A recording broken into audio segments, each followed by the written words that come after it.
So I'm back here, and man, I just over the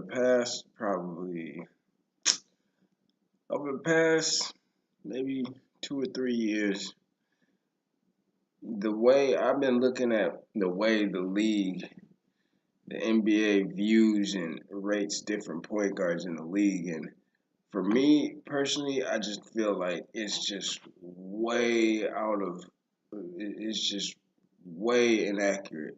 Uh, Even the way that they cover a lot of the point guards on, um, the way I hear Stephen A.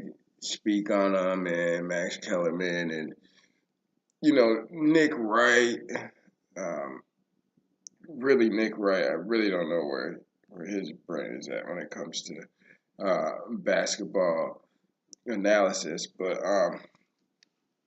so yeah, me personally, I have a hard time seeing how. Don't get me wrong. Now, I know we all know Steph Curry is a good player, but I have a hard time with uh, seeing the lack of credit that he gets just for his uh, ability to lead a team and to play point guard on the team all the time. Because I hear a lot of people refer to him as, oh, he's really a two guard and a point guard's body. No, scratch all that. This dude is the best point guard in the NBA, and um, I think it's just he gets because people see his scoring abilities and his shooting abilities. They are quick to try to classify him or categorize him as a shooting guard when the man is just a ridiculous level scoring point guard. Dude, he's a point guard that can is gifted to score and get buckets. And I'm pretty sure a lot of people are thinking, "Oh, you're just a big time Curry fan or whatever." It's not even that. I believe he's he's my favorite point guard along with um, another good example is Mike Conley for the Memphis Grizzlies. That's my other favorite player, my other favorite point guard that doesn't get the level of credit he deserves for being a extremely good floor general and a great point guard. I think I just saw he was on First Take. I think it was today. I just checked that out, but he's been my favorite point guard along with Steph Curry for the last 5 years. I could even no, probably even longer than that. Probably about uh, 7, 8 years. And I didn't even realize this, but the dude's numbers are still like onto like he's putting up 20 and 7 pretty much. He averages 20 points and 7 assists, and um, was it maybe 3 or 4 rebounds? Yeah, they're not blown out the water numbers or anything like that. They're not all star level numbers, but he had a funny comment that I've always known about him for years, and the level of his unselfishness is he mentioned the fact that he's not willing to put up. He was asked by Stephen A. and Max if he was willing to uh, try to put up a scoring average of 25 to 30 points a game to at the in the same time jeopardizing his team's overall potential.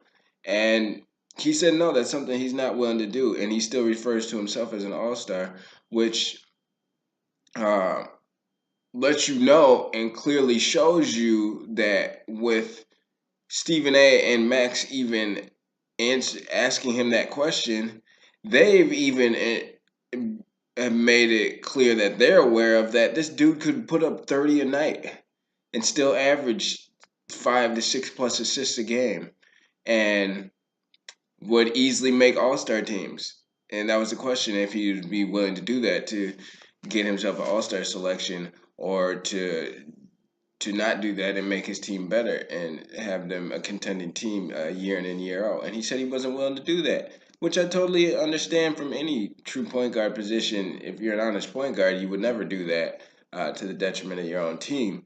But it's just those things that this dude is clearly in the top three the point guards in the NBA.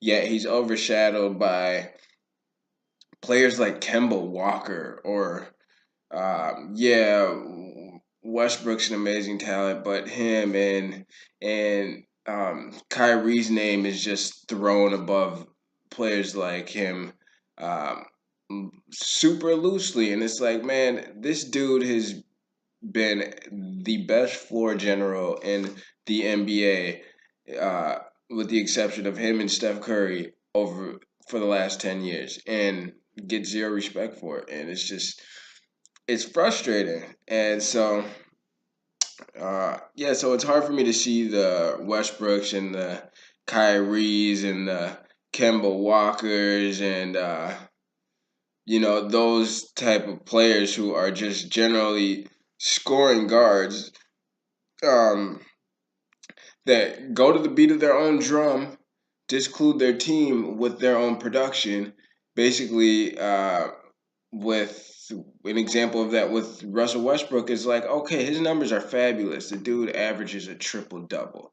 Okay, yeah, that's a lot of people who don't really know basketball view that as kind of like an undeniable statistic, which in reality that's not true, man. You can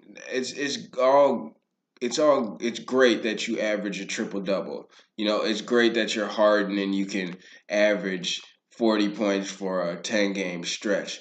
But like there's a reason why both of your teams aren't winning. Like I won't say aren't winning just in a short term evaluation, but for over the past significant amount of years, you guys aren't known as winning ball clubs. Um, Westbrook with his scoring threats and triple doubles statistics that he accumulates, uh, people look at that and will go ahead and view him as like a top tier point guard. And it's like, okay, well, you discredit Steph Curry as a big time point guard because his shooting ability and like to categorize him as a two guard. Um, he doesn't pile up huge assist numbers, which he has averaged had a 9 assists year before. But then you got Westbrook who snatches 10 rebounds and scores 25 plus in years, and you guys look at him as one of the top point guards in the NBA. But at the end of the day, and in all reality, like this dude breaks like it, he breaks tons of cardinal rules of what not to do as an elite point guard. The dude turns the ball over, and um, his gameplay is sloppy. The people he involves in the game now, it's getting better. Don't get me wrong. I'm actually impressed with the year that he's having so far. That he finally made the decision to cut his scoring average down, which is long overdue. You should have never been at 25. Uh, well, yeah, 25 is probably a comfortable number for him to be at, but I think he's at 21 right now. And he's usually been in the high 20s, which was never a good number for him, especially with the counterparts that he's played with. You're playing with KD, and now you're playing with Paul George. Playing with them two players, and even for Russell Westbrook, as explosive and as much of a scoring threat as you are, with those two names playing alongside those uh, two guard types, extremely high scoring guards, your scoring average should have never exceeded 23 to 24 points a game. Shouldn't and even that is high. I think where he's at now is impressive. It's a lot better, but that's long overdue. It's taken you a long time to finally get it through your head that, man, you playing alongside the guards that you played along, you should never have had your numbers should have always been around the 20 and 12 range. 20 points and 12 assists should is ideal statistical number for a player like you. But like I said, and with these years, he's been regarded time in and time out as one of the elite point guards in the NBA, and um, he has those imbalances. He's inconsistent. He has a hard time, even now getting Paul George involved like he's been able to do. Over the course of history, he's always had a hard time of getting his teammates involved in the game, consistently and equally. Um, don't get me wrong, he hasn't always had the best offensive weapons around him, sure, but I mean, he's had uh, some at a considerable level to where there's no excuse for not getting your entire team into the ball game every game that you guys take the floor. And he's just not proven he was able to do that in the past. Even now, I'm not even sure how well he does it at, but I'm pretty positive it's not that much better than in the past. So he's always had that knock against him. And the biggest one with Westbrook is, I think we all know, is his willingness to not take care of the ball and his turnover issues. Not only does he do it throughout the course of the game, but he even puts the cherry on top in late stages of the game and throws turnovers with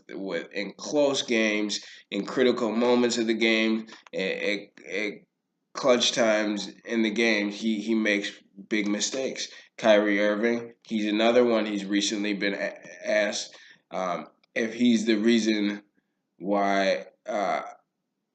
The Celtics have been struggling, and he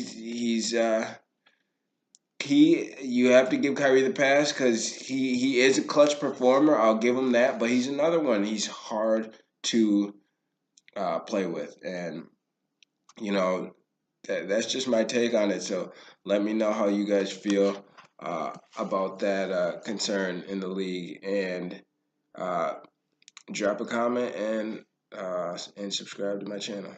All right, adios.